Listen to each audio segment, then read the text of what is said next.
Kotornya itu bukan karena dosanya masih banyak, bukan. Tentu semua orang ya pasti punya dosa, gitu kan. Kotor di sini adalah kotor akibat perbuatan-perbuatan kita di masa lalu. Untuk penguncian energi, untuk penyelarasan dan lain-lain, itu kan perlu dikuasai ya saudara. Bukan hanya dijalankan, tapi juga harus terkuasai semua. Kalau ada energinya, fungsinya buat apa? Bener nggak? Fungsinya buat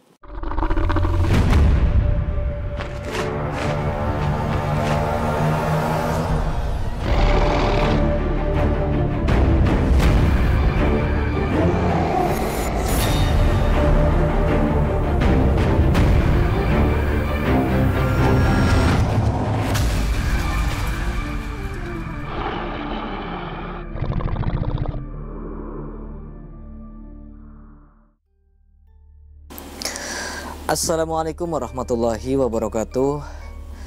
Ketemu lagi dengan saya Ki Bagus Purwas. Salam spiritual.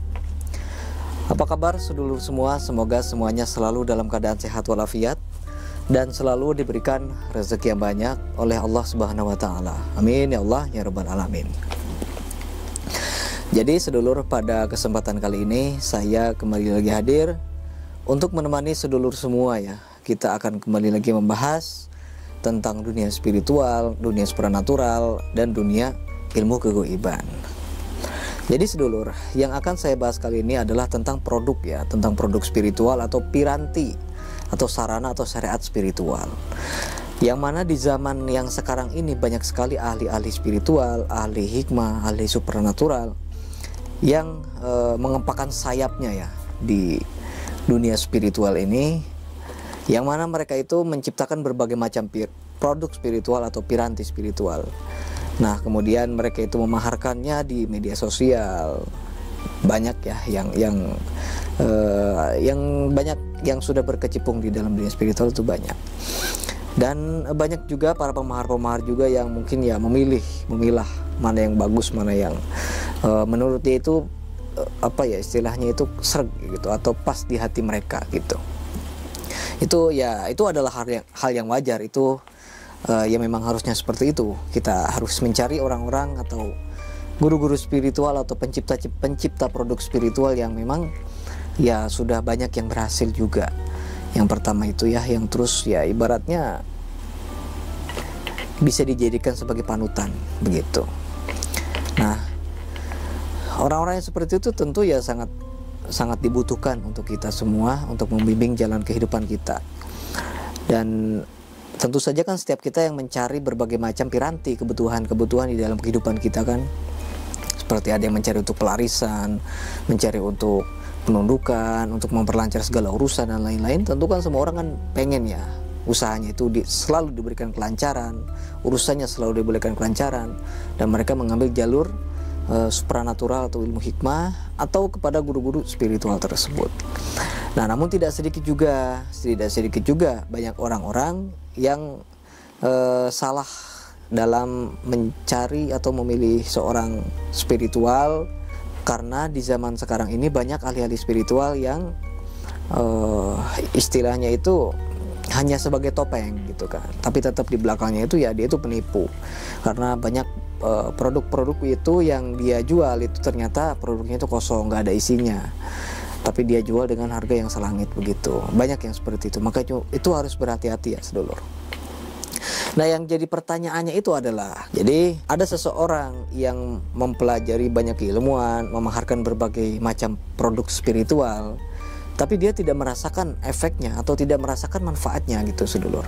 Kenapa kok bisa seperti itu? Itu siapa yang harus disalahkan? Itu siapa?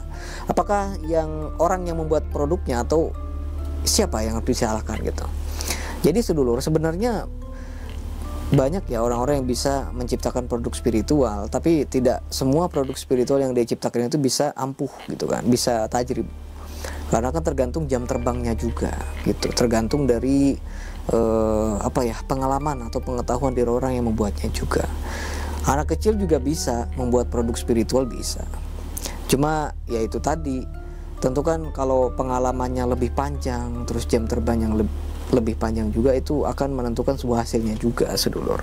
Karena mereka sudah tahu cara pengisiannya bagaimana, waktunya bagaimana, bahan-bahannya apa, terus ilmu yang dipakainya ilmu apa, terus kemudian untuk penguncian energi, untuk penyelarasan dan lain-lain, itu kan perlu dikuasai ya saudara, bukan hanya dijalankan tapi juga harus terkuasai semua. Nah itu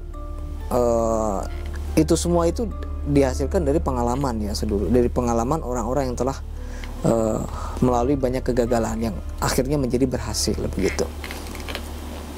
Nah menurut saya itu bisa dilihat dulu dari orang-orang yang membuat produk tersebut. Kenapa produk spiritual, misalnya nih sampean memahari minyak pelet gitu ya, kenapa minyak peletnya itu nggak ampuh gitu. Nah sampean yang pertama itu tanyain dulu, yang perlu dipertanyakan itu adalah orang yang membuatnya, apakah benar dia itu memang membuatnya dengan cara yang benar atau hanya barang kosong gitu ya saudara. Nah itu yang pertama, tentu kan bisa kita mencari orang yang bisa menerawang atau merasakan keberadaan energi. Nanti bisa disuruh tuh minyak pelet yang sampean mahar itu diterawangin, ada energinya enggak? Kalau ada energinya fungsinya buat apa? Bener nggak fungsinya buat pelet gitu, sesuai yang dengan kita inginkan begitu kan. Nah bukan hanya itu saja sedulur, kalau misalnya itu sudah memang oke, itu memang benar pelet, itu auranya untuk pelet, energinya untuk pengasihan dan lain-lain. Dan itu juga tergantung dari kitanya. Kadang ada juga ya pemahar produk spiritual itu yang badannya itu ternyata ada hijabnya. Badannya itu ada hijabnya atau penutup atau penghalang, sehingga dia itu nanti ketika dia memakai media apapun, ketika dia memahari atau belajar ilmu apapun itu nggak akan terasa maksimal. Nah makanya kenapa saya di sini menyarankan untuk membuka wadah batin dulu, itu agar wadah kita itu terbuka nanti. Saat kita nanti mempelajari amalan-amalan yang mempunyai energi ya, intinya benda-benda yang ada energinya itu nanti terserap ke dalam tubuh kita begitu ya. Pertama misalnya diruat dulu, pembersihan diri ya, pembersihan diri itu diruat. Misalnya kita dulu misalnya masih SMA atau lulus sekolah itu sering melakukan hal-hal yang misalnya tawuran, mabukan dan lain-lain. Ketika kita mau terjun ke dunia spiritual ya tentu kita harus dibersihkan dulu, seperti diruat atau dibersihkan lahir dan batinnya begitu. Nah barulah nanti pembukaan cakra, pembukaan wadah batin dan lain-lain. Nah itu menurut saya itu adalah hal yang penting di dalam mempelajari ilmu hikmah tersebut. Nah itu salah satu alasan kenapa banyak orang yang tidak berhasil dalam belajar ilmu hikmah itu, karena ya di dalam dirinya itu masih kotornya itu bukan karena dosanya masih banyak, bukan. Tentu semua orang ya pasti punya dosa gitu kan.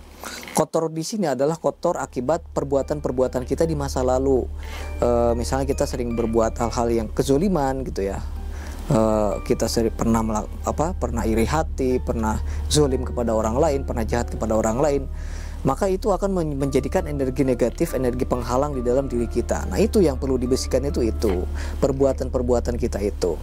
Jadi jangan berkecil hati karena sedulur punya banyak dosa, jadi nggak mau bertobat, nggak mau mempelajari lebih jauh lagi. Jangan, justru dengan adanya dosa, dengan adanya kesalahan kita akan menjadi memperbaiki lagi begitu. Jadi nggak masalah.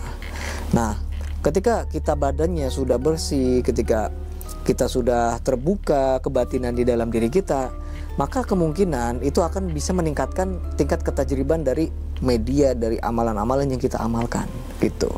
Jadi kalau memang ilmunya itu benar-benar ilmu yang bersanad asli, atau medianya itu benar-benar ada energinya, ada khasiatnya, dan badan kitanya juga udah dibersihkan, udah benar-benar sinkron dengan media atau ilmu tersebut, maka sudah dipastikan khasiat dari amalan atau benda tersebut akan kita rasakan.